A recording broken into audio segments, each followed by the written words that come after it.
Thank you for coming in out of the rain or for coming in out of the sun, depending on your point of view. Want to let you know the show tonight is going to be in 2 parts. And Rayanne does want you to let you know that if you'd like to get up and get more food or beverage during the broadcast, that's just fine. We're radio. We're not much to look at. We just ask that you listen. Okay, first of all, let's take a look. Shall we meet the cast? I'm slightly flustered. Thank you so much. First of all, he's going to be on Johnny Dollar this evening. A new face this year on the Icebox Radio Theater. Dalton Johnson, ladies and gentlemen.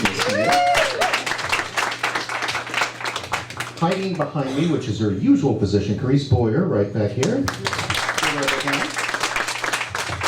So happy to have this lady back from Fort Francis, Ontario, and International Falls, and the Twin Cities. Karen Schickel is here.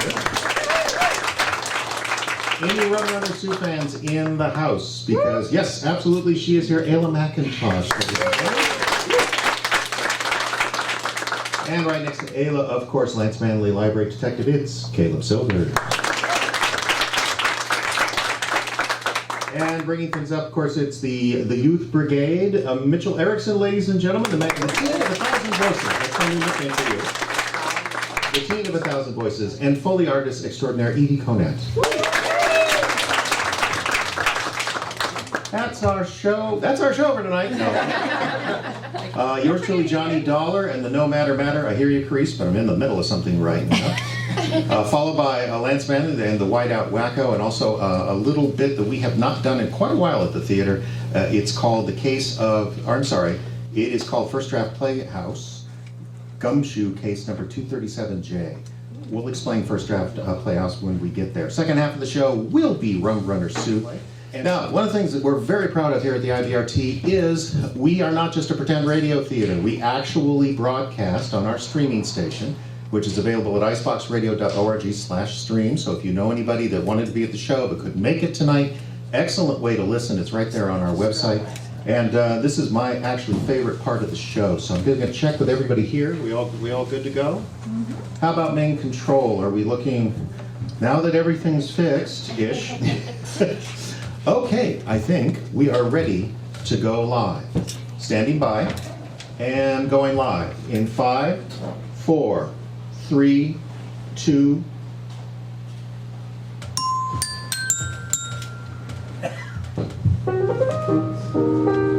Good evening, ladies and gentlemen. This is Jeffrey Adams of the Icebox Radio Theater, coming to you live from the stage of the Salty Jester in International Falls, Minnesota. Tonight, a live broadcast of mystery and adventure. Even the laughs are ahead. To begin with, let's start with a first for the Icebox Radio Theater as we recreate an episode of a classic radio series for the very first time. The series is yours truly, Johnny Dollar, and it ran on CBS for over 800 performances from 1949 until 1962. In fact, it was part of CBS's programming on September 30th, 62, marked by many historians as the final date of old-time radio. Johnny Dollar was not a cop or private eye. He was an insurance investigator, and the stories were built on the unusual framework of an itemized expense account for each exciting mystery. Dollar submitted each penny of cab fare or cocktails, bullets or bandages to his employer of the week, and we're very happy to revive an episode of this unique series here tonight. So sit back, settle into your easy chair, and put on your listening ears for Dalton Johnson, starring as the man with the action-packed expense account, Johnny Dollar.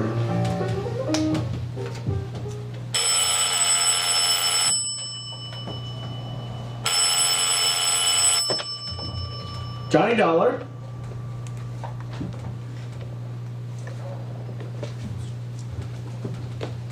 Hello? Anyone there? Dollar, this is Raymond Tillington. Tillington? Yes, Eastern Liability and Trust. Well, what can I do for you, sir? Can you come over here and see me right away? You mean you're in your office at this time of night? No, I'm at my apartment, 4A at the Kernsley Arms. Well, what sort of matter would you like me to investigate, Mr. Tillington? No, there's no matter. Not yet, that is. But that doesn't make any difference. I must see you. Well, look, Mr. Tillington, Right away, please. Well, unless I have some idea of what your problem is, I simply cannot. Good heavens, man. Can't you see this is urgent and important? Well, it certainly sounds like it. Then come immediately to 4A at the Kernsley Arms. Look, Mr. Hello? Hello?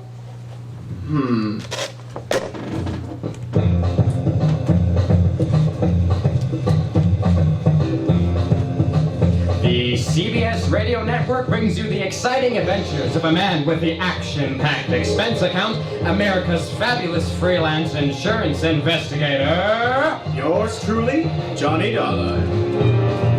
Expense account submitted by Special Investigator Johnny Dollar to Eastern Liability and Trust Home Office, Hartford, Connecticut. The following is an account of expenses incurred during my investigation of the No Matter matter. Raymond Tillotson was new to me. I never heard of the man, but Eastern Liability and Trust was an old and generous client. So, in spite of the fact that it was after 11 p.m., I put on a shirt and tie and spent, item 1, $4.70 for a tank of gas and drove across town to the Kernsley Arms. It's not the newest of apartment buildings, and after riding up the shaky old elevator, I landed on the 4th floor. It was lighted by a single, fly-speckled bulb at the far end of a dingy hallway. Now, let's see. Tillotson said 4A. Oh, here we are.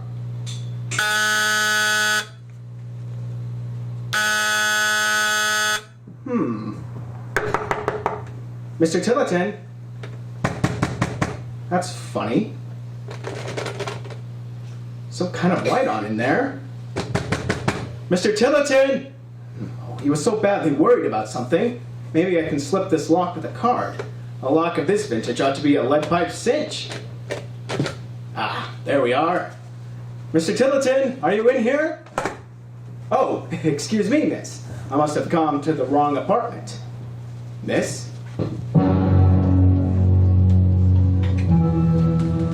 The girl sitting by the window was about 25, brunette and beautiful. Her brown eyes were wide open, staring at the floor, but they weren't seeing anything. She didn't move. There was no sign of breathing. Her chest was perfectly still, and above the pocket of her silk blouse was an ugly hole with a powder burn around it. It must have been made by a gun at close range. I didn't touch her, but I looked around for a telephone. Mr. Tillotson! Maybe there's a phone in the bedroom. I can't find a light switch in here. Ah, here we are. There's a telephone. Don't turn around. I have a gun. I'll take your word for it. Shouldn't have come, Dollar. You shouldn't have come.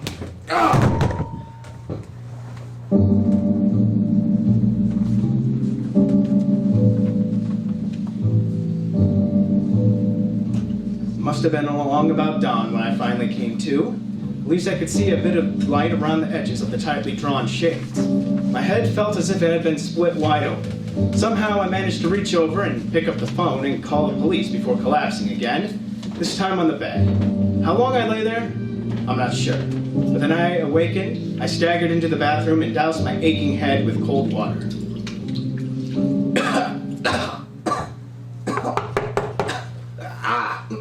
Coming! Coming! This is the police! Open up in there! All right, I'm coming. Oh. Well, it's you, huh? Yeah, now listen, officer. Now don't tell me the great Johnny Dollar has to beg from help from the poor guys on the force. I said, listen, officer, there's been a murder here. No kidding. Murder? That's right. See for yourself. It's this girl right over here. What girl? She was here. I'm sure of it. Right here in this chair. Who? A girl, I tell you. A brunette. A young, good-looking brunette. And she was dead, huh? Yes, But where is she now? You tell me, Johnny. I tell you, she was lying right there in that chair. When? Last night when I came here. Yeah, what time? I don't know. Sometime after 11. Ah, I had a late date with her, huh? I didn't know who she was. Oh, she was that kind, huh? Look, when I came in here, she was... What's the matter with you? Don't you believe me? So what really happened? You tie one on and dream it all up? No. You sure look it. Do you see any sign of her around here? No perfume, no cigarette butts with lipstick, no nothing? Sitting right here? Yes. Then how come this lamp isn't on? I don't know. You turn it off, Dollar? No.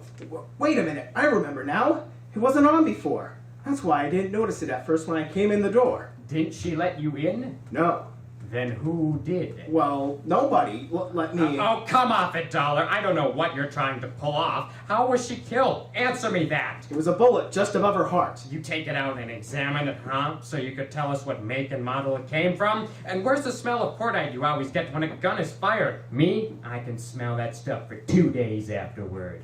Listen to me, officer. Why don't you listen to me? What kind of gag is this? What are you trying to do? What's this all about? Well? I wish I knew.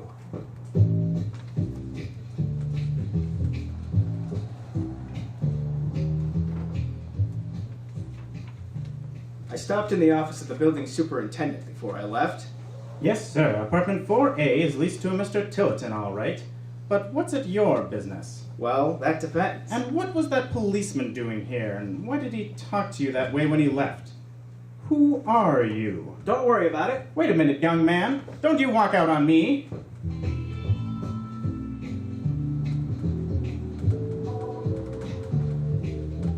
I climbed back into my car and drove to a drugstore where the kid behind the photo counter gave me a jolt of something to clear my head.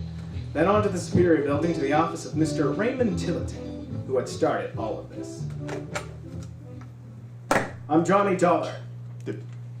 Dollar, did you say? That's right, Johnny Dollar, Mr. Tillotson. You're a insurance investigator, aren't you? Sure, when I'm not collecting funeral money for brunettes. When you're what? Don't play it so cool. Let's start with that phone call you made to me. To you. Yes, to me. I don't even know your... When, Mr. Dollar? Last night, 11 o'clock. What call do you think I'm talking about? Look, Tillotson, I'm in no mood to play games. But I didn't, Mr. Dollar. The only phone calls I made in New Haven were yesterday afternoon. Oh, they were, huh? Then how's come I recognize your voice? Wait a minute.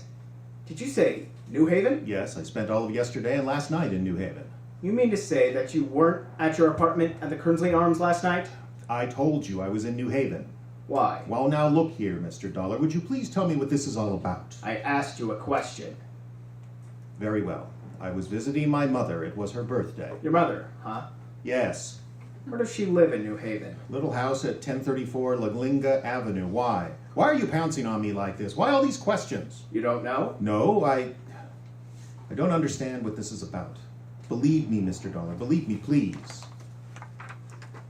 You really mean that, don't you, Mr. Tillotson? Of course I do. I just simply don't understand this, Mr. Dollar. Is there something wrong? Yes, very wrong.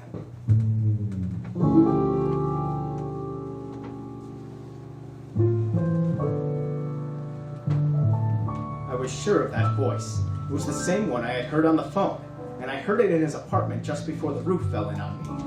All right, item 3 is $2 train fare to New Haven, then a taxi to the address on Laglinga Avenue. It was a large, rather nice, but very old-fashioned home near a busy shopping section. A kind, gentle, gray-haired lady invited me in. Yes, Mr. Dollar, I was 87 yesterday. Think of that, 87 years old. And it was so nice to have one of my boys with me on my birthday. Of course. Raymond's in the insurance business, you know, in Hartford. Doing very well, too. And just terribly busy all the time. But he took the whole day off just to come and be with me. Now, wasn't that nice? Yes, it was, indeed. It's so nice. And on my birthday, too. Raymond is all I have left, you know. I had another son, Warren, but he's passed on. Still, I had Raymond. Yes. Now about yesterday, when did Raymond leave you, Mrs. Tillotson? Oh, he stayed here with me until after supper. You see, he brought me a lovely birthday cake. Wouldn't you like a piece of it? It's very delicious. Oh, no, thank you very much. Funny, he had time. Oh? For what? To get on back to Hartford to his apartment to call me, and then... Yes? And what, Mr. Dollar?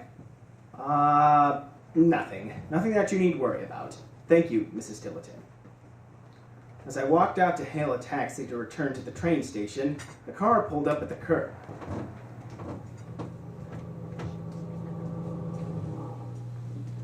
One look at the driver as she climbed out of the car stopped me in my tracks. She She was a dead ringer for the girl I found murdered in Ray Tilleton's apartment. Same age, height, figure, everything. Except this one was a blonde. Well, why the big eye, mister? Is my slip showing? Huh? Oh, no, miss. I'm sorry. It's just that, Yes.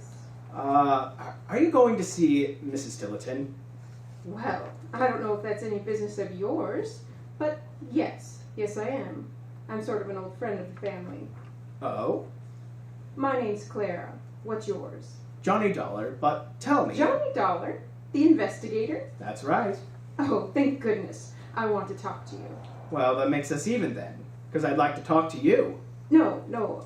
I mean about something very important. So do I. Look, there's a little bar and grill around the corner. Danny's place. Maybe over a drink, huh? Why not?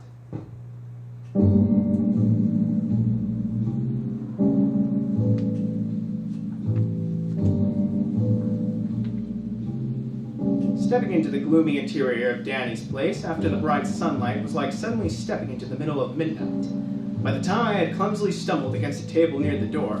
Oh, sorry. I know, it's kind of dark in here. Oh, and certainly empty, too. At the end of the bar sat one lone customer, his back towards us. There was no sign of a bartender. Here, Johnny, we can take this table right here. Yeah, all right.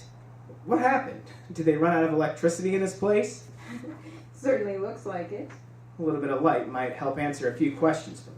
Questions, Johnny? Uh-huh. Yes, Clara. Like, how you happened to show up at Mrs. Tilleton's just as I was leaving. But I told you, Johnny. Because you tailed me down here from Hartford, maybe?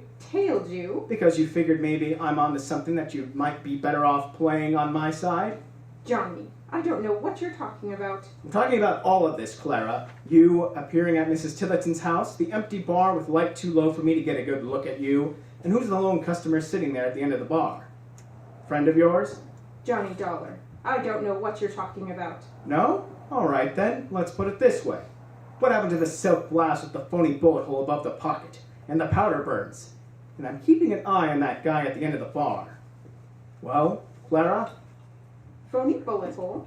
Powder burn? Yes, to make you look dead. Oh, but that doesn't make any sense. Where? When? And what are you talking about? Come on now, quit stalling around and take off the blonde wig, because it is a wig, isn't it? And you're the same as the girl I found supposedly murdered. Okay, smart guy. So the hair isn't real, but this is. I see. No, don't go after yours, and don't move. You make a practice of waving a .25 caliber automatic at people?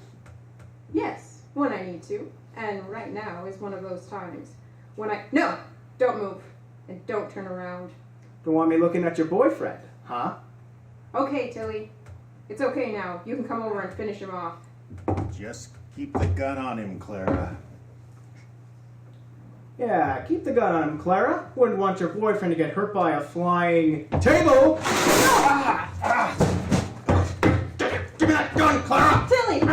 Oh, no, you don't! Ah!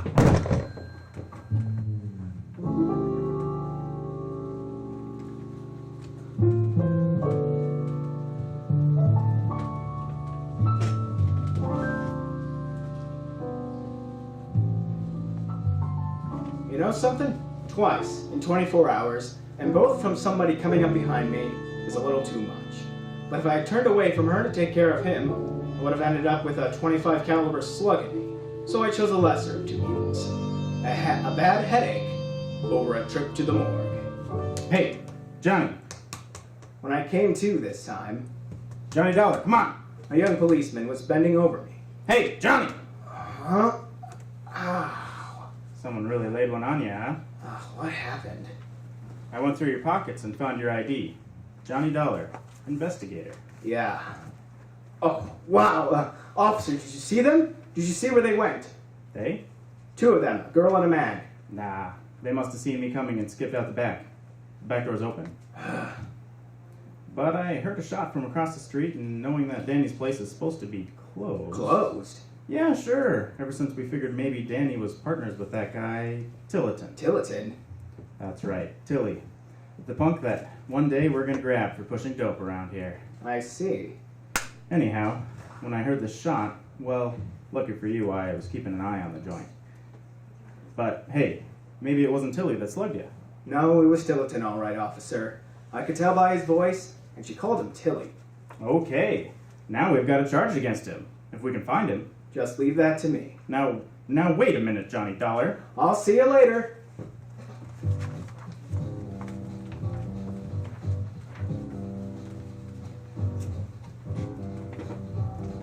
Item 4, 3 1/4 for the train ride back to Hartford, and a cab over to Tillotson's office in the Superior Building.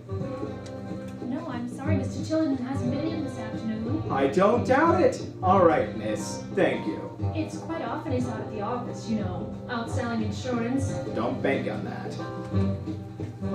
Now we'll see if he's stupid enough to have gone back to the Kernsley Arms instead of getting out of town.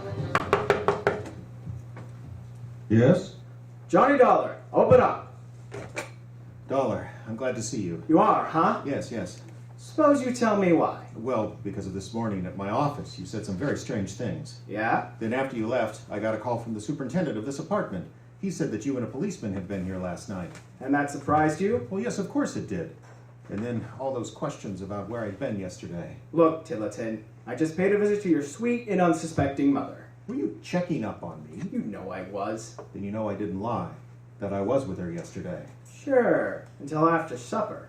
But after that? Come on, let's have it, Tillotson. I had someone else to see there in New Haven. And I stayed in a hotel there. In New Haven, huh? Why do you say it that way? Because you came on back here to this apartment and set up the phony murder scene. Murder scene? Yes. Yes, with an equally phony brunette. Now, Mr. Dollar... The girl, I suppose, is mixed up in a narcotics racket with you, Tillotson.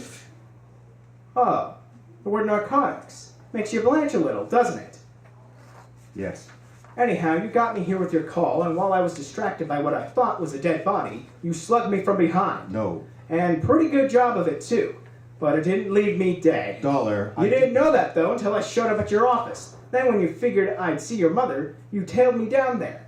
You and your cute little playmate. And there you made another try to get rid of me. But why, Tillotson? Why gun for me? Because you got an idea I might be under your dope racket? Warren, Mr. Dollar. What? My brother, Warren, my twin. They call him Tilly. Your brother? Look, I know different because your mother told me that Warren is dead. No, Mr. Dollar. It was Warren that I went to see last night in New Haven. One small visit, just once more to plead with him to straighten himself out before it's too late. It doesn't wash, Tillotson. He's dead. To Mother, Warren is dead. By telling herself that, by believing it even, she can reject him. The way that her religion, her beliefs, and her heart all tell her that she must reject him because of all the wrong things he's done. Now, wait a minute. Tillotson. I've tried to help him, Dollar. God only knows I've tried to straighten him out. Not only for Mother, but for himself. He's only hated me for it. And why? Because of the money that Mother will leave to me and not to him. Don't you see, Dollar? All right. Suppose all of this is true. It is, as God is my witness. And it's true that your mother's piety and religion are so strong, she won't even acknowledge her own son? Yes, that's true too. All right. But it still doesn't explain what's been going on here. The phony murder, the attacks on me. But it does explain, don't you see? It was made to look as though I'd done these things. And even if he had aroused a small suspicion on Mother's part... She'd cut you off too. Yes, even the slightest hint of wrongdoing, and Mother would have left it all to churches and charities. Last night, he told me that if he were to be left out of Mother's will, he'd see that I was too. Somehow he'd get me involved in a scandal. Well, that's it, Dollar. That's the reason for all of this. Okay, I'll take your word for it. But why call me in? Because he knew I'd come here alone, where the police might have sent a whole squad around? Yes, that must be it. And because of this voice, he knew I'd think it was you. He does a fair impression of you. That's a real good theory, Dollar. What? Well, Beauty and the Beast. Warren, don't. He's not alone either. Don't make a move, either of you. So you like our theory, huh, Tilly? Yeah, Dollar. Too bad you're right. Too bad, you know. I told you, Tilly. I told you Dollar was the wrong pigeon to pick. He'd get wise. So what? Think it's gonna do him any good? Not now, baby, not now. Could be you're wrong, Warren. Yes, Warren, listen to reason. Well, what do you think you're gonna do? We've got the gun. See? That's right. Oh, and we picked up your gun too, Dollar, from back there in New Haven. You know what happens now? Suppose you tell me about it. Sure, Dollar, sure, I'll tell you. Why waste the time? First, I take care of Ray here with your gun. Then you get it with Clara's gun. But whose prints do the cops find when they discover you here? Nobody but yours and Ray's. Go ahead, Tilly. What are you waiting for? Maybe for you, Clara! No! Hey! Let go of me! Plug you, Dollar! Warren, don't! Shoot him, Tilly! Hold still! I can't get a bead! Just shoot! But Clara! Shoot! No, Clara, I didn't mean it! Clara! Warren, give me the... What? Hey! He out? Yes. Well, Mr. Tilleton, it looks like you and I got lucky. Yes. And he killed her. For real this time. Johnny, that chance you took, she had a gun on you, and then you rushed her. She might have killed you. I couldn't see another way. Besides, I've known a few dames that were good with a gun. Clara didn't look the part. You know something else? The part I'm really grateful about is that one more dope peddler is out of business. Expense account total, $11.45. Yours truly, Johnny Dollar.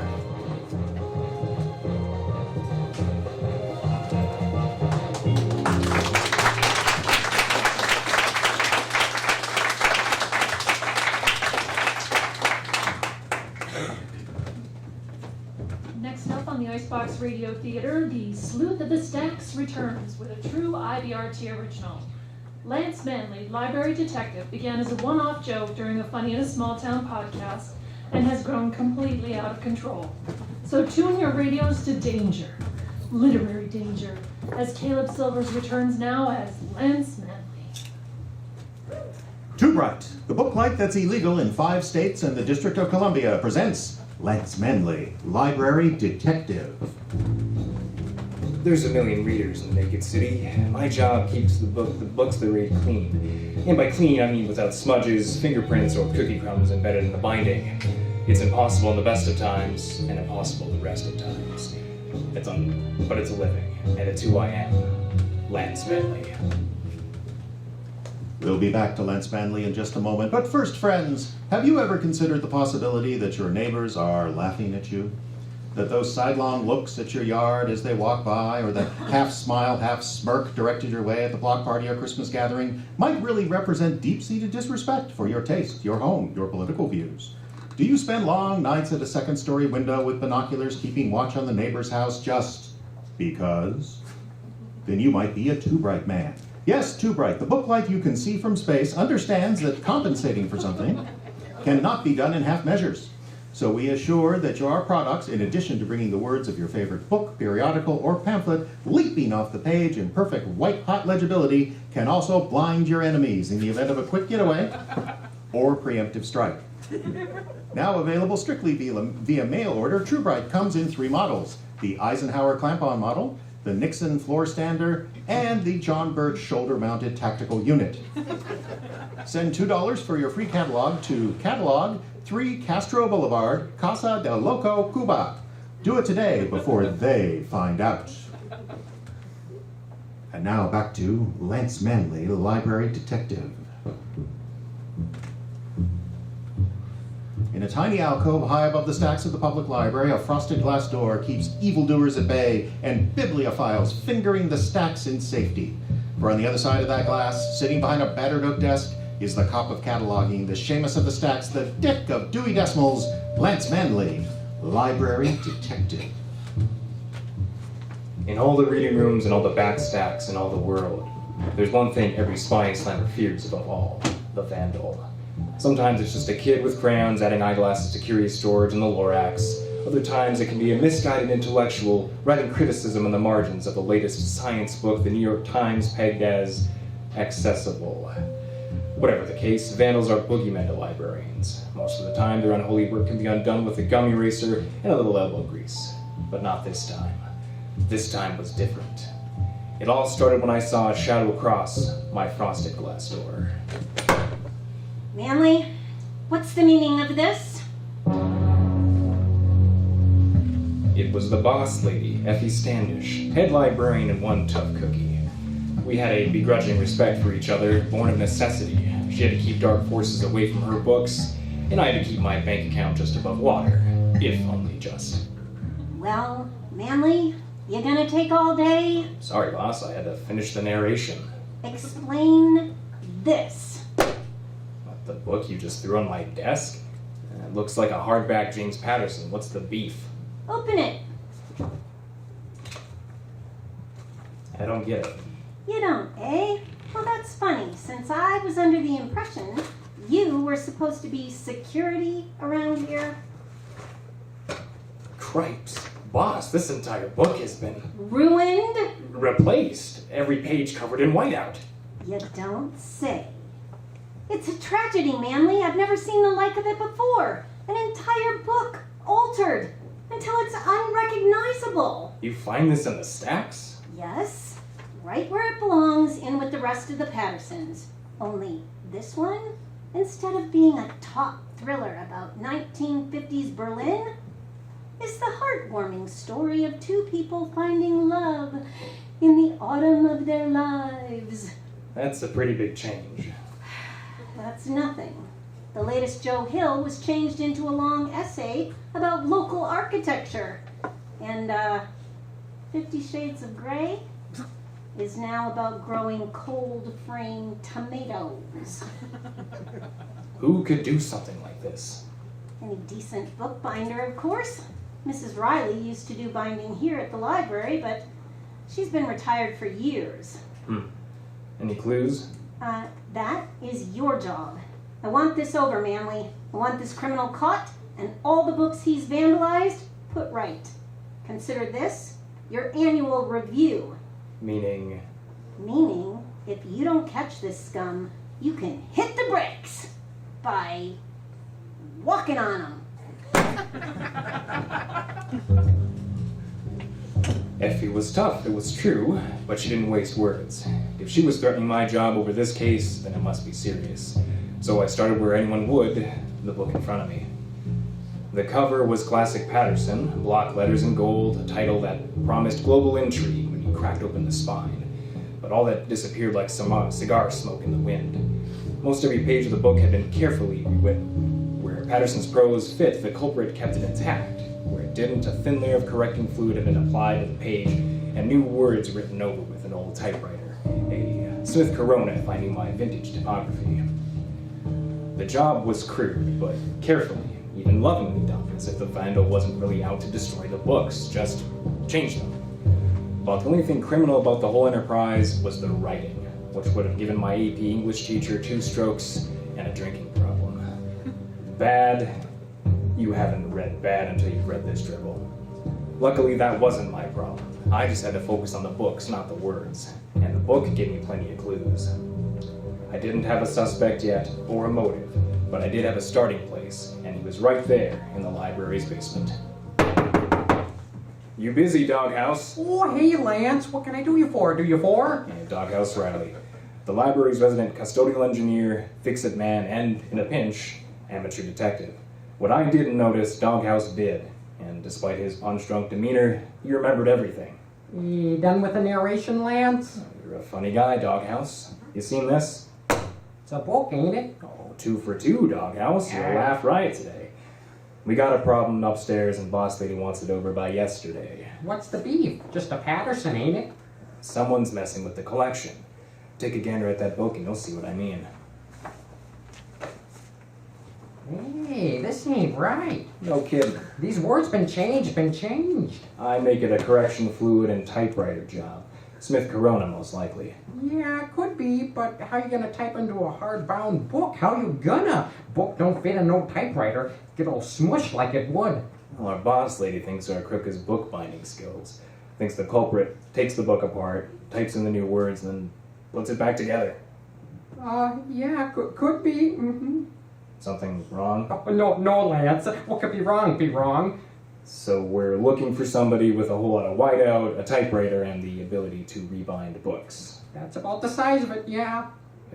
You had a typewriter down here, didn't you, Doghouse? What? You accusing me, Lance? I thought we was friends. We was. Put out the fire. No one's accusing you of anything. But I gotta cover all the angles, and I remember a battered manual sitting on your desk. Oh, yeah. I got rid of that a long time ago. You used it to type envelopes for supply orders.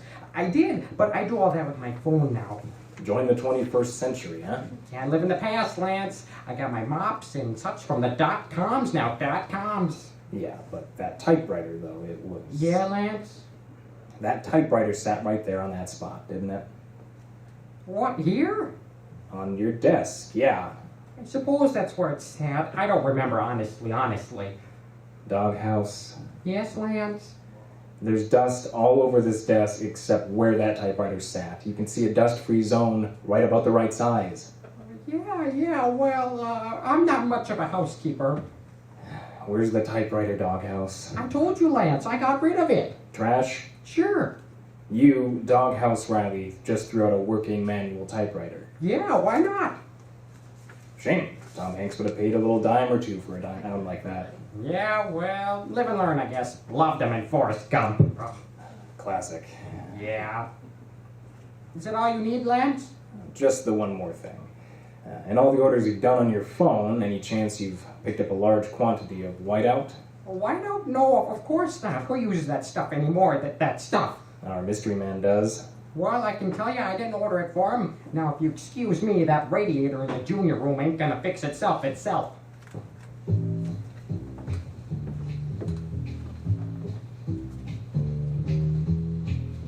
Doghouse Riley's a friend. We chewed the fat more than once, even literally that one time we set the grill up out back. But something was up with him now. He was cagey, evasive, and his yarn about tossing an old typewriter into the trash didn't hold water. Doghouse could fix, rebuild, or refurbish anything. His whole office was full of antiques that he brought back to life. And the dustless square on his desk had said his typewriter had disappeared recently, not in the distant past like he made it. But I didn't figure him to be our book vandal. That idea didn't stand up without crutches.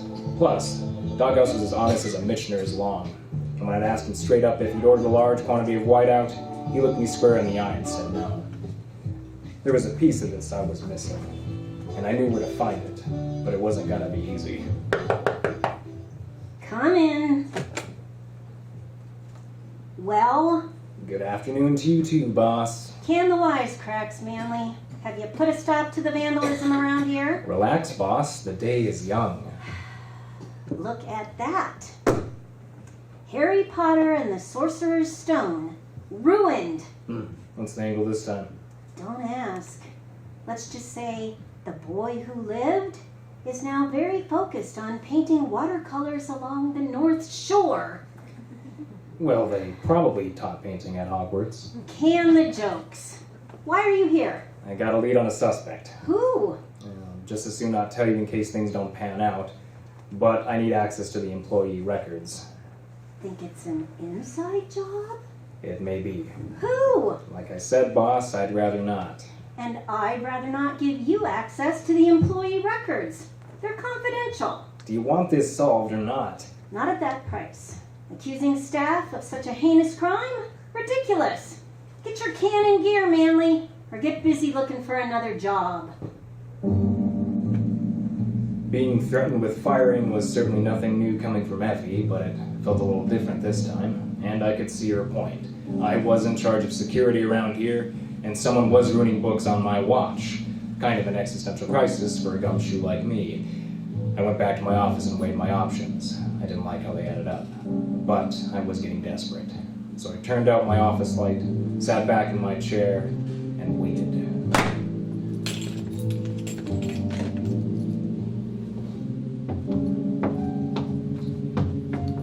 An hour or so later, I heard Effie Standish leave her office down the hall and lock up the library.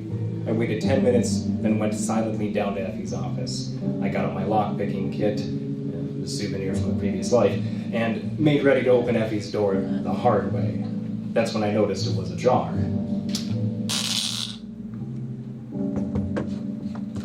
Someone had beaten me to it. A single flashlight strobed crazily around the walls, giving me just enough light to make out a figure standing at the filing cabinets. I couldn't see who it was, but I could see he was digging in the cabinet's employee records section. He didn't see me yet, so I made with the cat feet and crept closer. I almost got right up on him when the beam from a tube-right tactical unit hit me square in the face. Hey! Stop in the name of library security.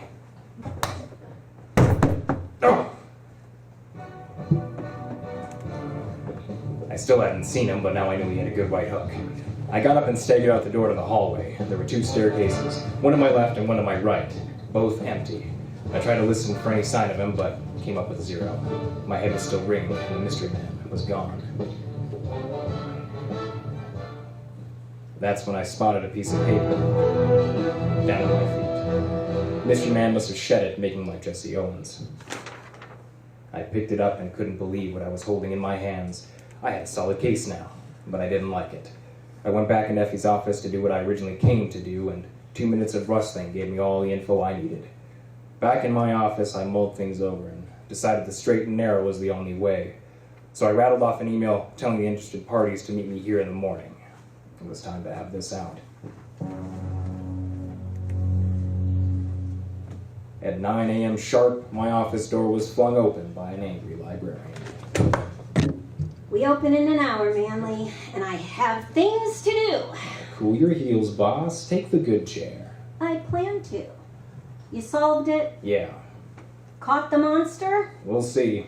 You'd better, or this means your job. You've made that abundantly clear, but things should be coming together any second now. And right on schedule. Come on in, doghouse. Hi, Lance. Oh, good morning, Miss Standish. This again? Come on, Manly, you're barking up the wrong tree. There is no way Doghouse would deface books. Is there, Doghouse? Of course not, Miss Standish. That's a crime. It is. You see? Look into his eyes.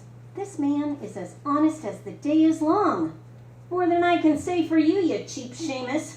Pack your bags, Manly. You're fired. Gosh, Effie, that's a shame. It makes me all choked up thinking about leaving all my good friends here at the library. What's with the tone, Manly? Don't you know when you're not wanted? I'll miss you all, honest. Especially you, doghouse. How about we shake? Gee, Lance. I'm gonna miss you too. What's with the bashful act, doghouse? Just give me your hand. Why are you keeping behind your back like that? Oh, no reason. Just, sanitation and stuff. No offense. Doghouse, show me your hand. Well, all right. Here. Shake. I don't. Just shake my hand, doghouse. Well, Lance, if it's all the same to you, I'd just as soon as give you a Boy Scout salute. What's this all about? For heaven's sakes, Doghouse, just shake his hand so he'll leave. Well, there it is, doghouse, practically in order. Put her there. Oh, Did I hurt you? no. Well, you see, that's funny, because I can see how badly swollen that hand of yours is from here. I barely squeezed it, and you made like a vice was clamped on. What is the meaning of this? Doghouse hurt his hand, boss. He hurt it when he clipped my jaw last night in your office. What? I stayed late to get a look at those employee files, but someone beat me to it. Doghouse was in your filing cabinet when I came in. It was dark, so I wasn't sure it was him. We tussled. He clocked me. I got the bruise, see? And he's got the hand. I don't understand. If you look now, you'll see one of the Riley files is missing. Why don't we saunter over to your office and have a look-see?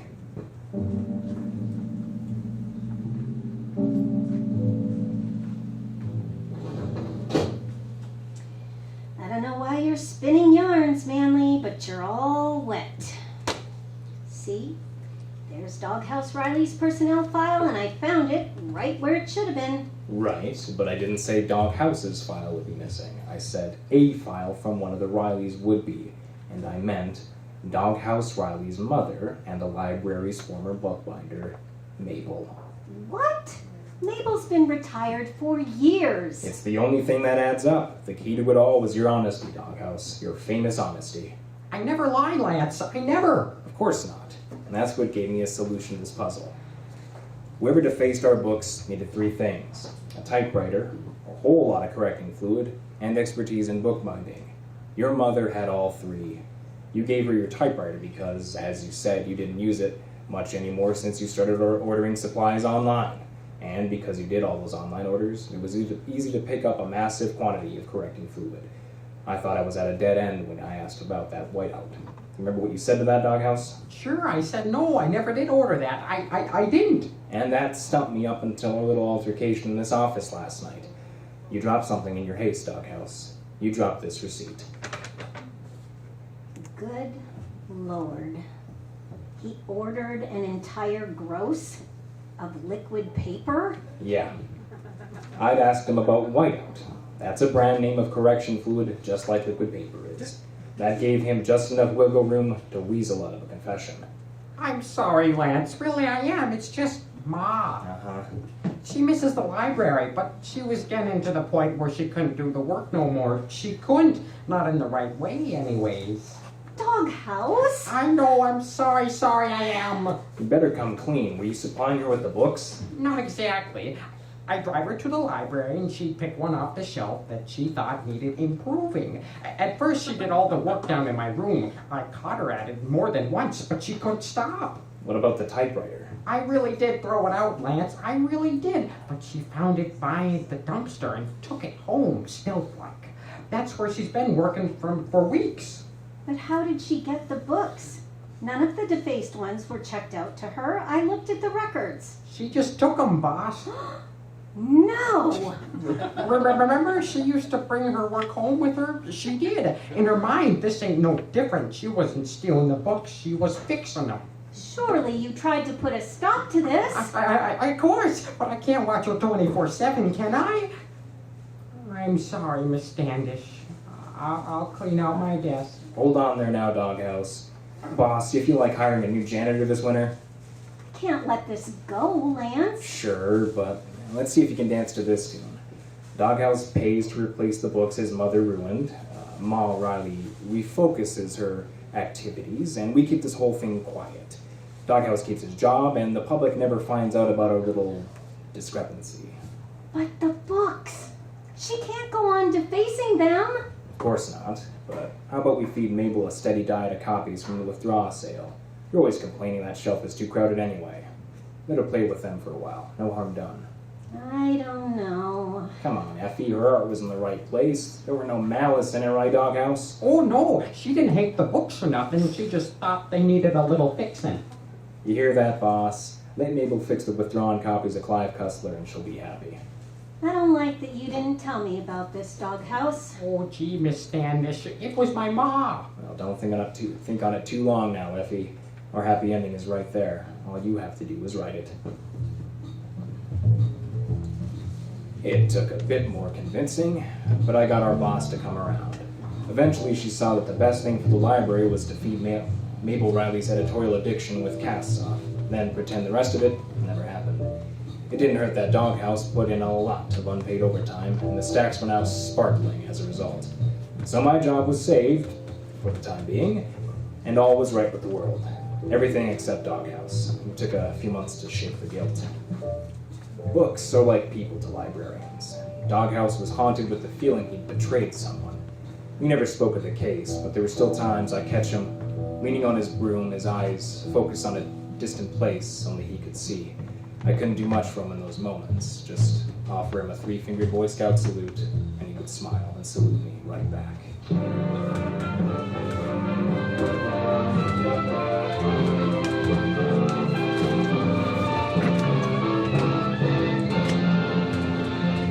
This has been Lance Manley in the case of the Whiteout Wacko. Brought to you by Too Bright. It's right there in the name. It's Too Bright. Let's give a round of applause for our wonderful cast. Karen Pickle is in the room. Back there is Nicky Erickson. And of course, and there he is, blending into the background beautifully. It's Caleb Silvers, the one, the only Lance Manley, library detective. We're going to wrap up the first half of our show with a skit from the IBRT archives. The idea behind the First Draft Playhouse is simple. What if you could listen to a story as it's being written? If each cross-out, coffee stain, and note in the margin could appear before your very ears? Well, we think it would sound a little bit like this.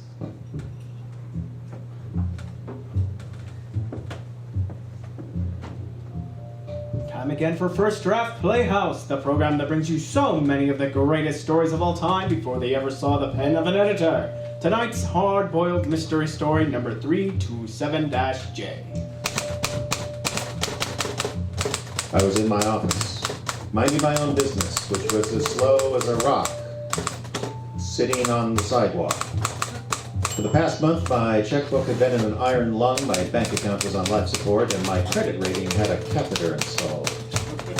Outside, that one gotcha. Outside, the rain piddled against the window. Outside, the rain hammered against the window like a hammer made of cold water. It was the kind of day that made me lonely for a rainforest I'd never visited, near a city I'd never been in the middle of a sentence that made no sense. It was then that she walked in. She had a figure like a very attractive woman. She stood there in a white dress that if it was any tighter, it would have been dangerous to her circulation. In a white dress that if it was any tighter, it would have been illegal in every state but Nevada. She had the hair color of blonde and legs that seemed to stretch all the way from her hips to her ankles. She took 2 steps into the room and parted her ruby red lips to speak. Is your name Max Gumshoe? She took 2 steps into the room and pursed her ruby red lips to speak. Is your name Max Gumshoe? She walked into the room and talked. Is your name Ole Olesen? Is your name Dirk Thrusthammer? Is your name Max Gumshoe? Yes. Yes, it is. What can I do for you, Dollface? Drop the dollface routine, Flatfoot. I need a detective. Why? What's the skinny? Mr. Gumshoe, I've just murdered my husband. Killed him? Yes. Killed him dead? Yes, that's right. And you're confessing to this crime? Yes. And what do you need me for, Dollface? I really don't know. Mr. Gumshoe, someone's just murdered my husband. I get $200 a day plus expenses. All my husband's money will be mixed up in probate for some time. Can we take it out in trade? What you have in mind? Dinner, my place. No can do, Dollface. Why not? I'm homosexual. I never mix dinner and pleasure. I never mix business and dinner. I never mix business and pleasure. Pity. Sometimes that's the most profitable business of all. She turned and walked to the doorway. I let her go because I really didn't understand what she just meant. She stuck a pose there, her outline framed by the golden light sifting through the office window. The effect was like a spotlight, and C.B. DeMille himself couldn't have improved on this shot. It was almost like an angel had descended to earth just to bring me up out of the doldrums of my useless, pathetic existence. Then she scratched her backside and left without saying a word. Then she turned and looked at me and left without saying a word. Then she looked over her shoulder, pursed her lips, but allowed them to remain flexible so she was physically able to speak, and said, Mr. Gumshoe, this isn't the last you'll see of me. I hope not, Dollface. You're nice to look at, and I'd like to see you wearing a clown suit. Wearing a smile. Wearing a t-shirt with my corporate logo on it. Wearing a...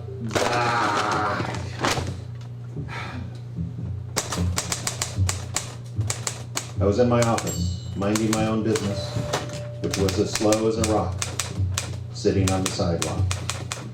Put a big hand for our Foley artist, Edie Conrad. The Dane, the Gumshoe. Well, we now come to mystery, local mystery part of the program. Welcome back to the Salty Jester in the Icebox Radio Theater. And for the second half of our show, we return to the Roaring 20s, the 1920s, because I realize we're actually back in a version of the Roaring 20s, maybe the Stumbling 20s. At least there's booze.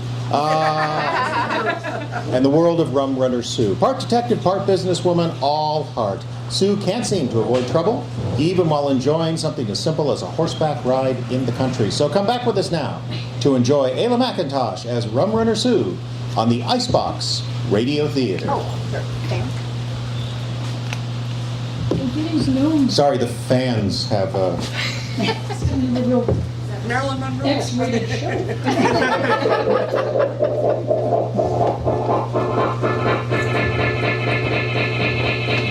Stand by for adventure, stand by for mystery, stand by for the Icebox Radio Theater and Rum Runner Sue.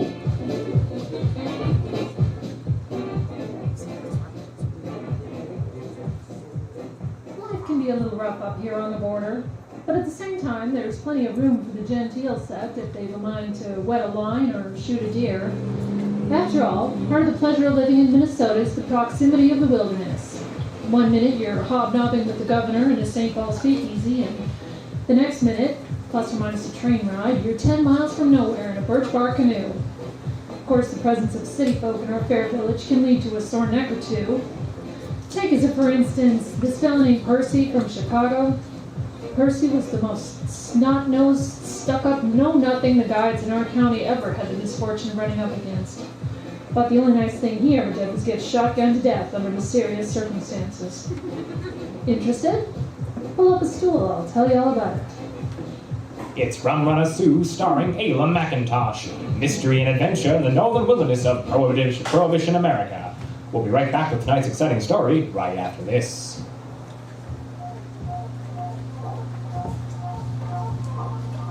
The year 1927. The place, Icebox, Minnesota. A tiny village on Rainy Lake. The island-spotted paradise that forms the border between the United States and Canada, between the great social experiment of Prohibition and the legal production and distribution of lady liquor. Just off Main Street sits a tiny establishment called the Deacon Seat, home and throne room to the queen of these parts, the owner-operator, a beauty in checkered flannel and dungarees, Susan Conti, or as she's known in these parts, Rum Runner Sue. No, I won't grumble about the nickname right now because I promised you a story about Percy from Chicago. I think we set up the gentleman's character sufficiently, so let's jump ahead to where yours truly entered the picture. That part begins, as all stories should, with a horse. And with a particular young waitress and a friend of mine named Mary Wills, who claimed a complete and total phobia of the noble beasts. And as I've enjoyed nothing more than a good brisk ride since I discovered horses at age 11, I took it upon myself to cure Mary of her fear. So we borrowed a couple of local nags, spirited for me, placid for Mary, and commenced to riding. Or in Mary's case, flying. Ow. Are you all right? I think so. Are we done riding? No. Then I'm not all right. Gosh sakes, Sue. What did I ever do to you to deserve this? What do you mean? What did I do? Made me come horseback riding. I didn't make you do anything. I think it's good for a person to confront their biggest fear. Oh, horses ain't my biggest fear. They aren't? Of course not. It's spiders. Or maybe heights. Of course, the supply closet gives me the heebie-jeebies too, so maybe it's small spaces? You told me you were deathly afraid of horses. I am? They're just not my biggest fear. Compared to my other fears, horses are pretty easy to avoid. That is until my boss suggested I come riding with her. You could have said no. I don't hardly think. I mean, Mary Wills, did you come because I'm your boss? well, yeah. Of course. What else was I supposed to do? Well, I mean, that is... Huh. Okay. I guess I see it from your side. I'm sorry. Well, why are you apologizing? Same reason as before? You're my boss? I'm sorry, Mary. I get a little pig-headed sometimes. When I was a kid, I expected everyone to play the games I wanted. I used to get furious when they wouldn't. Does that mean I don't have to ride no more? Well, we have to get these horses back to the barn. Judd Lewis loaned them to us as a favor. I can walk mine back, can't I? I I think we've come about 5 miles today. That's a long walk. Oh, all right. But no more fence jumping. Just a nice, steady walk. Okay. But you have to go get him. And mount up without my help this time. Ooh, fine. Your horse is grazing over there by that willow tree. I'll try to get up on him, but you have to help me if I fall. You won't fall. You can't know that. My. Mary, hurry up, would ya? If we're gonna take it slow, we need to get started. Mary? Mary, what's wrong? Yeah. Ha. Whoa, whoa, whoa there. Easy now. Mary, what's wrong? Your horse is still over there. Sue, What is it? it's not what, it's who. Laying there, in the grass. It's that Percy fella from Chicago. Uh-huh. And someone put a hole in his chest.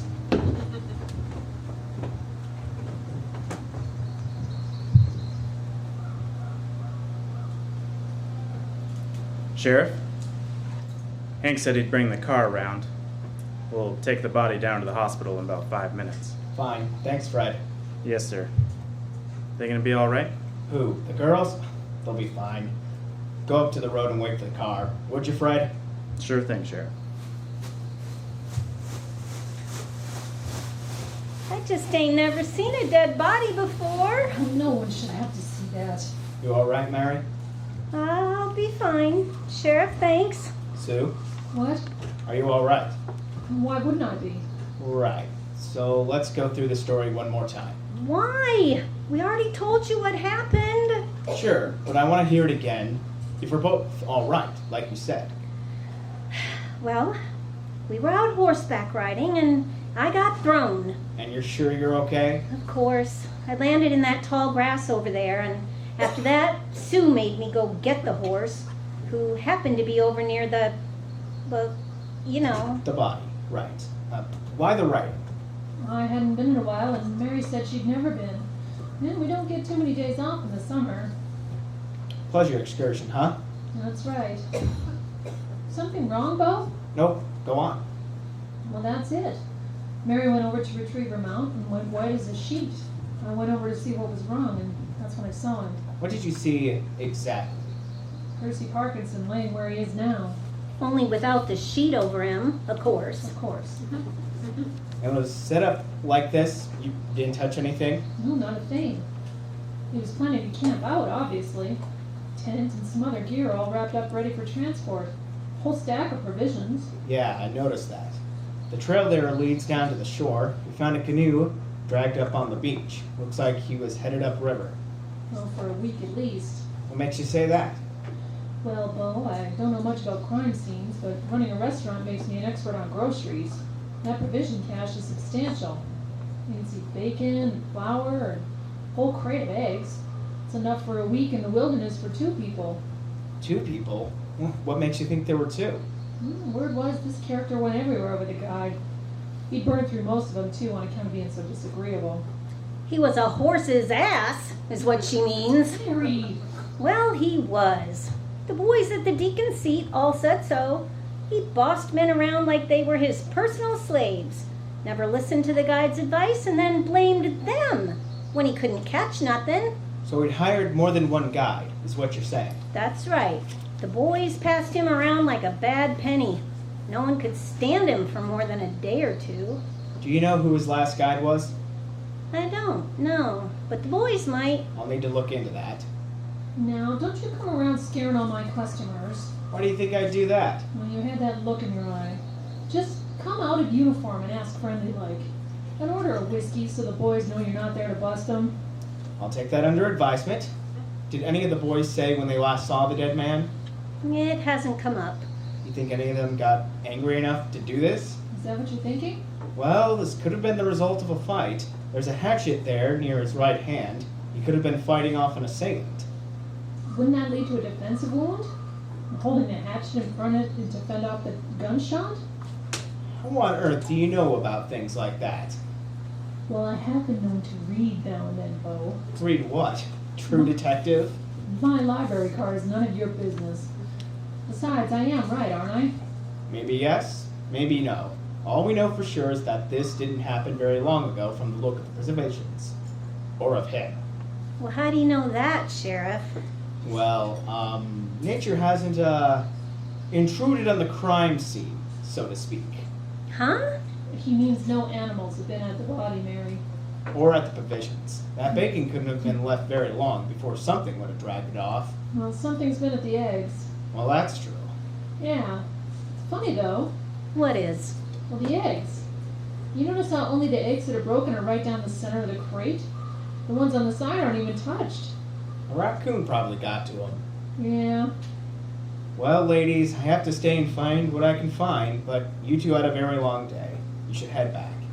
Thank goodness. Come on, Sue. Sue? Hmm? Oh no. You got that million miles away look in your eye. Oh no, I know that look. That's her. I'm hunting a mystery look. What are you two talking about? You get a particular look when something's stuck in your craw, and that usually means trouble for me. Well, if my presence is so heinous to you, Sheriff, then I will take my leave. Come on, Mary. Don't worry, Sheriff. She can't stay mad at you for very long. Yeah, that's usually what gets me in trouble.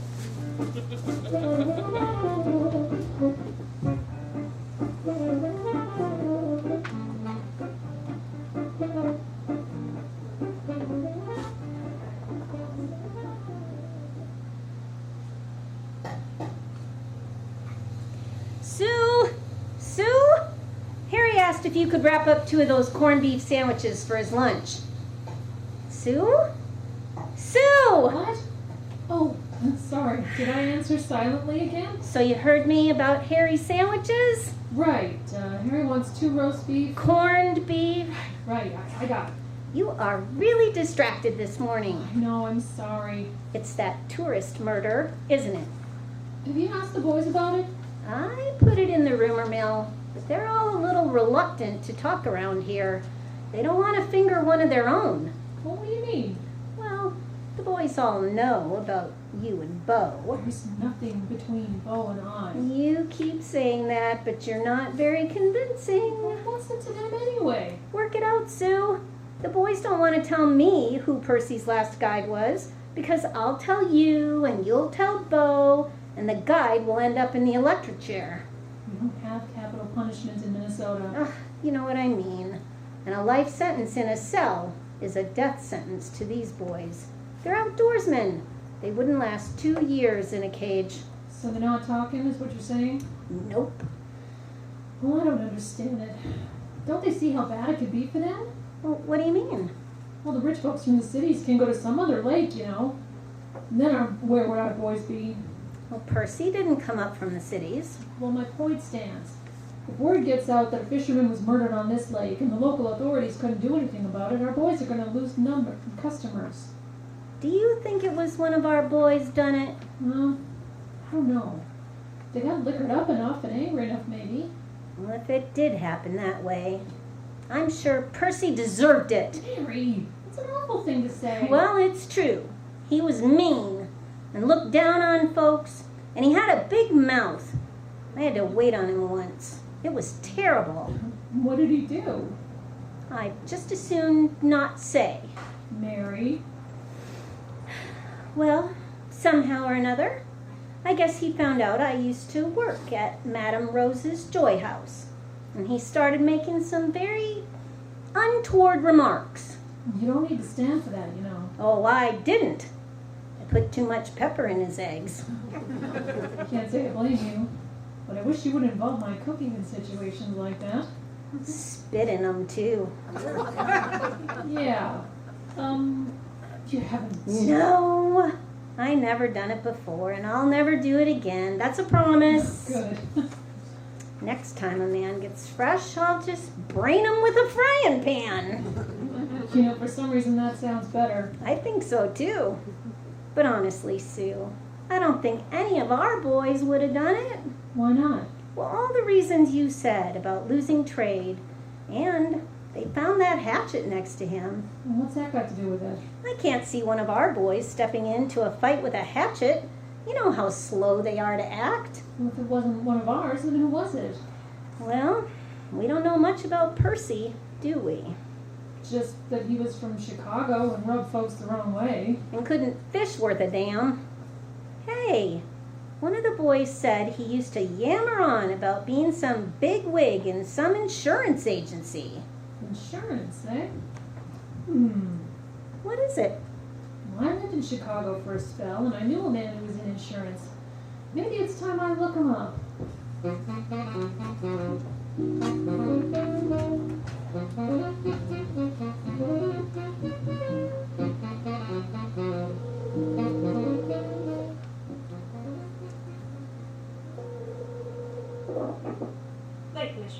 Lake Michigan Mutual. How may I direct your call?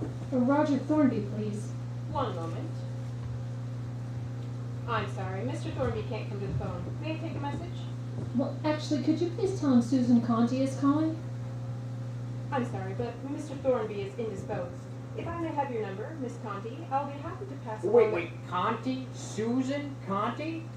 Roger, I'm going to take a message. We're going to lunch. Remember? Give me the phone. Fine. You can just take yourself to lunch, Mr. Thornby.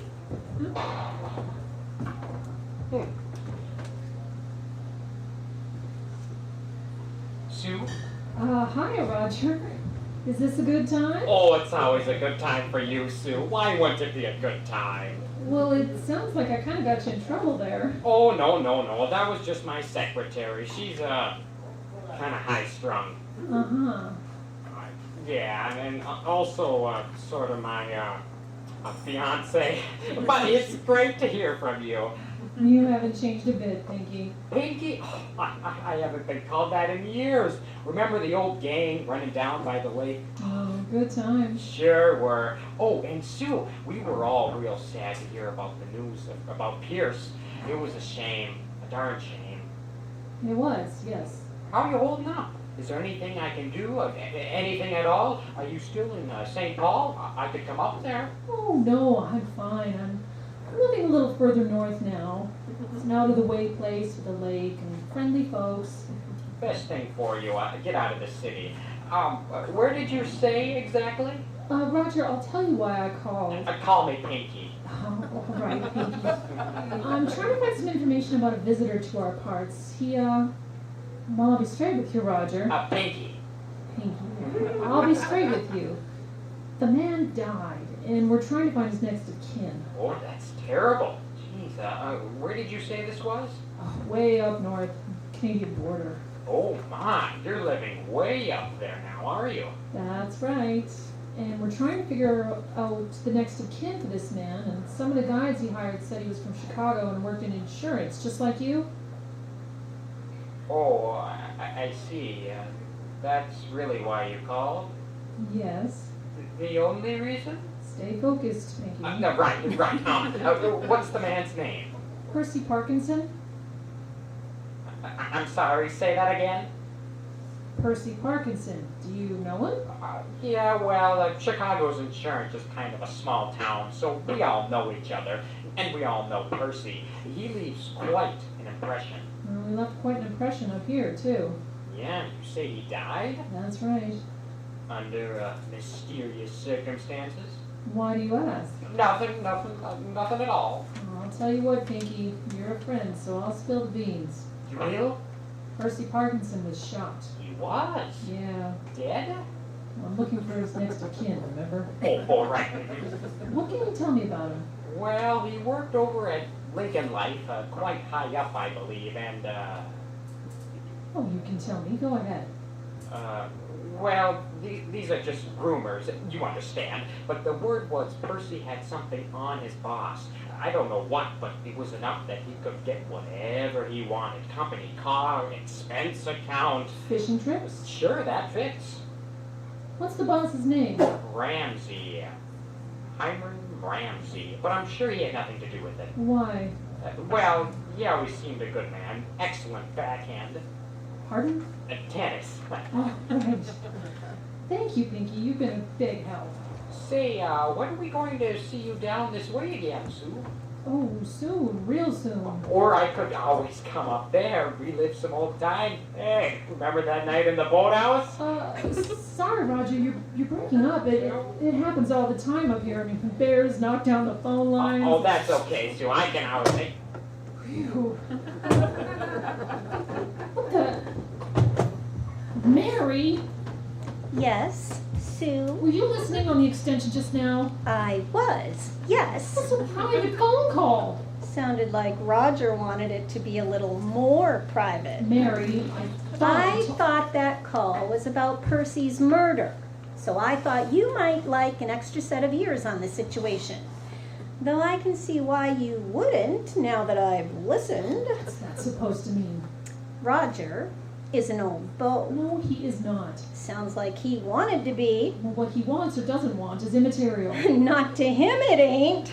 Come on, Sue. We've known each other for over a year, and I don't know anything about your past. A lot of folks speculate about that, you know. They do? Well, it's none of their business. Well, is it any of mine? I mean, I thought we were friends. Fine. Roger is a very nice boy, but that's all, you get me? I think so. Boy is the key word here. He's so short his eyes only come up to my chin, and I doubt he needed to shave more than once a week. Aw, poor fella. It's just one of those boys always hanging around, you know? It's always part of the gang, but never anyone you take seriously. Except in the boathouse, eh? Trust me, Mary, the incident Roger is talking about exists only in his mind. Really? I slipped on the dock, he caught me as best he could, and that meant accidentally putting his hand where a gentleman shouldn't. That was it. Now we need to get back to work. No more questions about my past. Oh, one more. Please? What? He seemed like a nice enough guy on the phone. Why didn't you ever give him a chance? Because, Mary, when I knew Roger in Chicago, I was a married woman.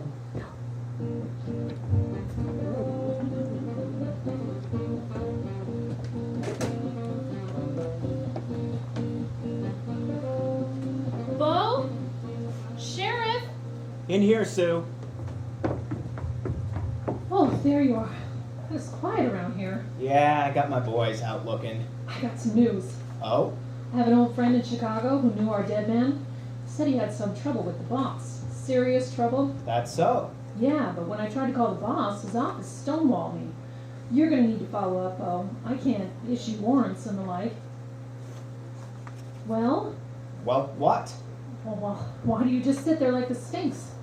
Susan, what have I told you before about meddling in police investigations? Meddling? How dare you? Now, don't be like that. You have asked me to help you out more than once, and I have always never asking for anything more than a little gratitude.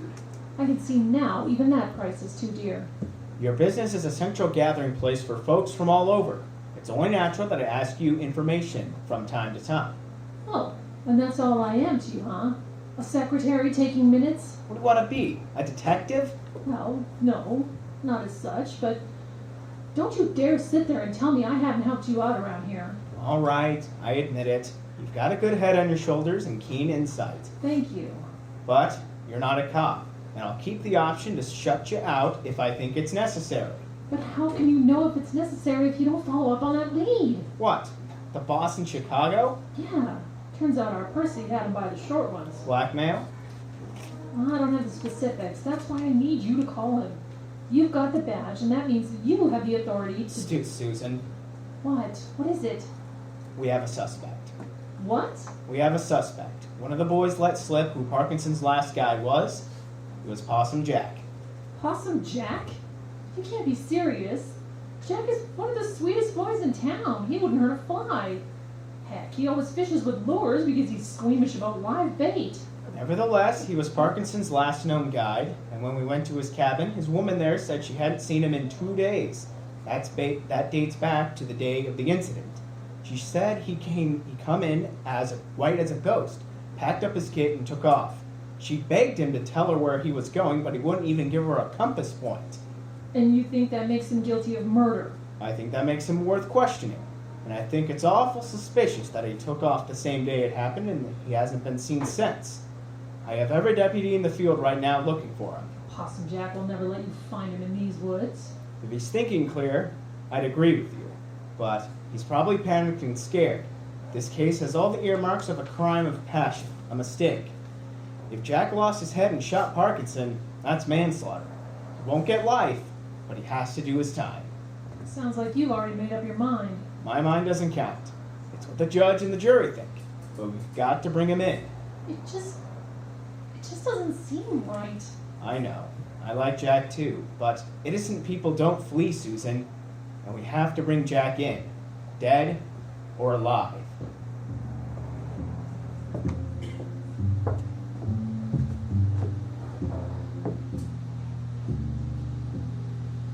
I left Beau's place feeling a bit of every emotion in the book. Angry for what Beau had said about not needing my help, scared for Possum Jack, and frustrated because I was frustrated. This was turning out to be an impossible situation, but I couldn't leave it alone. So I found myself hiking back to that spot in the woods where we found Percy Parkinson's body. The scene had been cleared out by then. We hadn't had any rain, so you could still make out the indentation of the body in the grass. Other than that, there was nothing to suggest that anything out of the ordinary had happened on the spot. I went all over it, getting mud on my knees several times, trying to find something, anything, that might explain what had happened that day. I couldn't find anything except for a small imprint under one tree. There was enough shade under the tree that the ground had stayed muddy, and in that patch of mud there was the mark of a shotgun or a rifle butt. Obviously somebody, probably Possum Jack, had leaned his gun up against the tree. And that's something even lower. Here was proof that Jack had had his gun with him. Possum Jack couldn't have done it, but there wasn't a shred of evidence exonerating him. Oh, it was so foggy when I walked away, I almost walked right through the sticky spot in the grass where that crate of eggs had been smashed. But there were still eggshells visible between the leaves, and a hard yellow yolk clinging to everything. It was a perfect metaphor for this situation. A mess.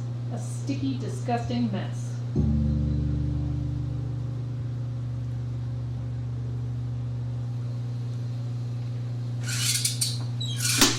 Sue, thank goodness. Anderson brought in his whole logging crew for breakfast. I can't do it all by myself.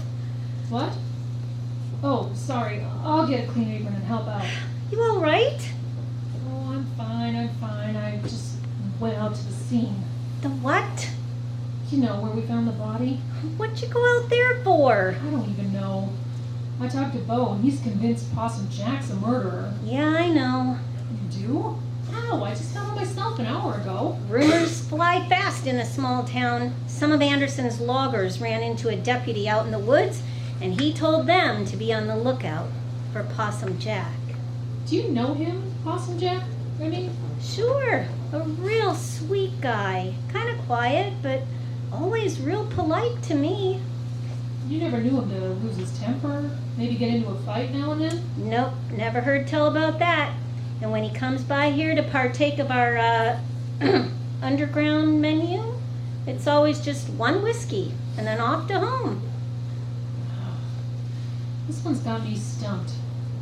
The worst part is I feel like there's a solution staring me right in the face. I hate that feeling. Ooh, I hate that feeling too. You get it often? No, but it sounds terrible. Mary! Oh, hey, hello, Sue. Hello, Mr. Anderson. Say, what about them flapjacks? I got a hungry crew out here. Hold your horses. They're coming. Sue and I are having an important conversation here. That's so, huh? You playing detective again, Sue? What do you mean again? Oh, I don't mean nothing by it. It's just the whole town knows you solved Sheriff Bo's cases for him. The town thinks that? Well, the men anyway. The women think you're throwing yourself at him and use the detective work as bait. They think I don't even know how that would work. Whatever the case, flapjack ladies, these boys are about ready to bite into your furniture. I said, hold your horses. And you don't have to worry none about Possum Jack. They cornered him this morning. They did? At his cabin, one of the deputies stopped by just now. Said he had to get more ammo. They're shooting Not yet, but he said Jack was plenty jittery and they want to be ready. Would you get out of my kitchen so I can cook? All right, Mary, all right. But hurry up with those flapjacks, huh? Hold your horses! Sue, I know you're the boss and all, but if you don't lend a hand here, I swear to gosh, Oh, I'm I'm sorry. I'm so sorry. My head is just in a fog. Poor Jack. Poor us if we don't get those lumberjacks fed. I'll start up a new batch of batter while you work the... darn it! What? What's wrong? I dropped an egg. Oh, don't worry about it. We have plenty. A single egg doesn't make much of a mess when it breaks. Sue? Eggs. Yes, and flapjacks and sausage and bacon and as soon as possible. Eggs. What are you talking about? Eggs, Mary. Eggs. The eggs were near the tree. All right. Well, the eggs were right next to the tree where Possum Jack leaned his shotgun. The butt print proves it. Butt print? Yes. Well, you're better educated than me, but I thought the police only took fingerprints. Oh my gosh, the police. What? Whoa. They've got him cornered. I gotta get out there. What? Are you staying? Oh, I gotta get out there before someone gets hurt. Okay, but you could do one batch of flapjacks first. Shoot!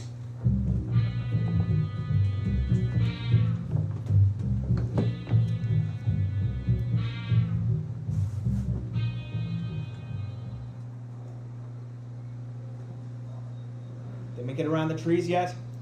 Just now, Sheriff. I think everyone's in position. Any sign of life from the cabin? Jack peeked out the door a minute ago, and I think I saw Frida's face in the window just now. We got any young ones? No, thank God. But we gotta play this cool. All right, Fred? Yes, Sheriff. You told everyone to wait on my signal. Sure, but they're a little jumpy. Especially young Wilkes. This is his first time in a firefight. Did you serve in the war, son? No, sir. Flat feet. Well, I did. And I appreciate it if you didn't call this a firefight. It's an arrest, and the goal is to do it without a single shot being fired. Yes, sir. Understand. Good. Now, if you could just keep everyone calm, everything... Wait a minute. Oh, for the love of... Isn't that Rum Runner Sue? Yes. Did you order whiskey for the boys? Go around the perimeter, make sure everyone knows to hold their fire. All right? Yes, sir. Oh, thank God. What the heck are you doing here? Saving a man's life, that's what. And you want to explain why he's holed up there with a shotgun? Well, what would you do if an armed posse was surrounding you? I might start by saying, I'm innocent. Let's talk. Very diplomatic of you, but not really Possum Jack's style. Let me talk to him. I've been trying to talk to him. He hasn't said a word. Let me try. Fine. But stay back behind this rock. He's scared, and we don't know what he'll do. All right. Jack? Jack, are you in there? It's Sue from the Deacon's seat. Jack, I know you didn't do it, and I got proof. Jack? Jack, will you come out onto the porch and talk at least? I ain't coming out. Oh, that's fine, Jack, that's fine. You stay right there. We need to talk. Ain't got nothing to say to no sheriff's girl. Why does everybody keep saying that? Keep going, Sue. You got him talking. Look, I'm nobody's girl, Jack. And I just want to talk. So talk. I ain't stopping you. See if you can get him to let his wife come out. No, Bo, if he's in there alone, he'll assume you're going to shoot him. It's not off the menu. Just give me a minute. Jack, can you come out on the porch at least? We just want to talk. Why? So sharpshooters can get a better shot? You know that isn't so, Jack. I just want to talk. Here. Sue, no! I'm out here, Jack. I'm right out in the open. Come out onto the porch, please.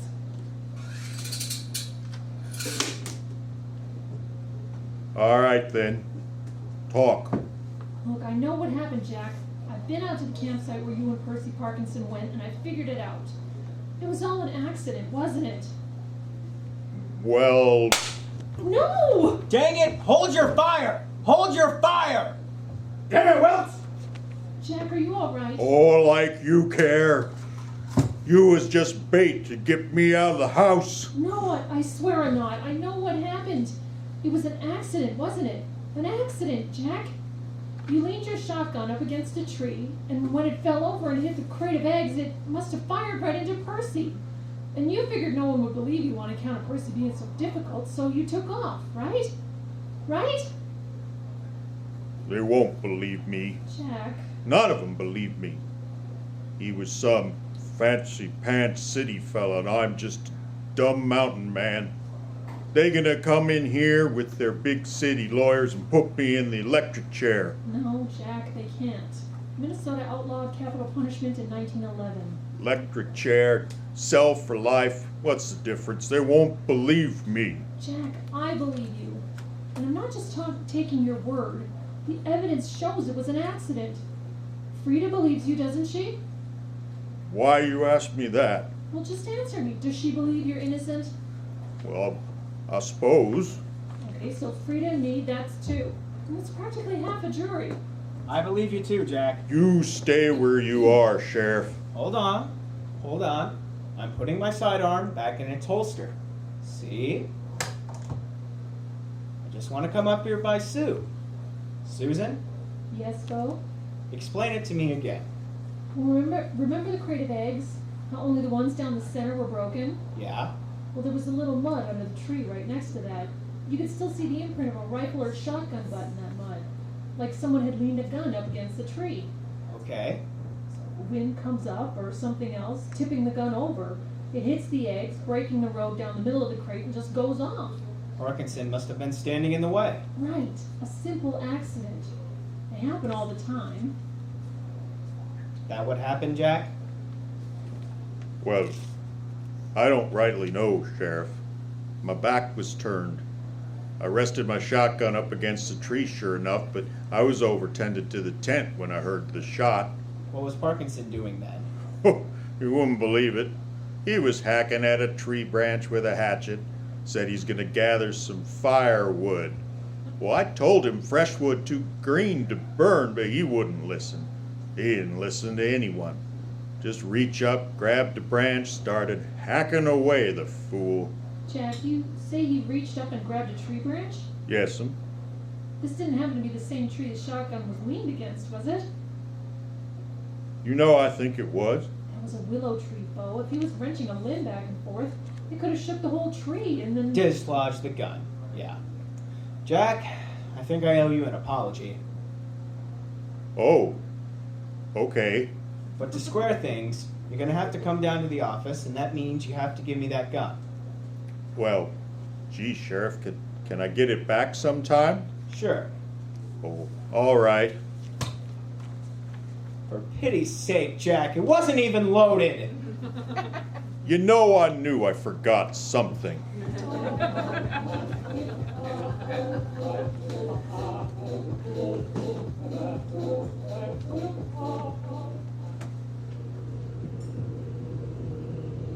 You sure Jack will be okay with your boys? Wilkes looked like he was ready to start shooting. He gets a little wound up sometimes, but he knows his duty. Jack will be fine. Does he really have to spend time in a cell? Just overnight. The inquest is tomorrow, and with his testimony, and yours, I'm pretty sure we'll get a verdict of death by misadventure. Unless Percy's people want to make a stink. Well, I got the impression Percy didn't have any people. Well, if we need some more time, I don't think Jack's a flight risk. Well, especially if you tell him to stay in town. He respects you. Here you go, Sue. In for a drink? Don't mind if I do. It's been a day. Well, you got that right. Might even partake myself, I swear. I didn't expect living here to be so exciting. Sharp contrast with where you lived before, is it? Maybe. One of these days, Sue Conti, I'm gonna find out about your past. Get in line. Oh, Mary! Hello, Sue. Sheriff. Mary, you all right? Why on earth wouldn't I be? I just had to make breakfast for 30 men. all by myself. All the yelling and the cussing and such. I tried to keep order, Sue. Really, I did, but they're lumberjacks.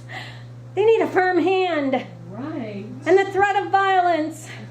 Swinging a cast iron skillet does wonders for restoring order. Did anyone get hurt? Maybe. Good. Some of them lit out of here pretty quick. And there might have been a pile up in the doorway. I don't really remember. It's all a fog. Are you all right, Mary? You seem calm. Frighteningly so. Yeah. Calm? I guess I am. Calm. Yes, calm. Should I get the handcuffs? Or what next? So, if you don't mind, Sue, I'm gonna go lay down for a spell. Sorry I'm leaving you with the mess. Oh, that's all right. It's no problem. I'm so sorry, Mary. I completely forgot about you. Yeah, gonna lay down now. Yeah.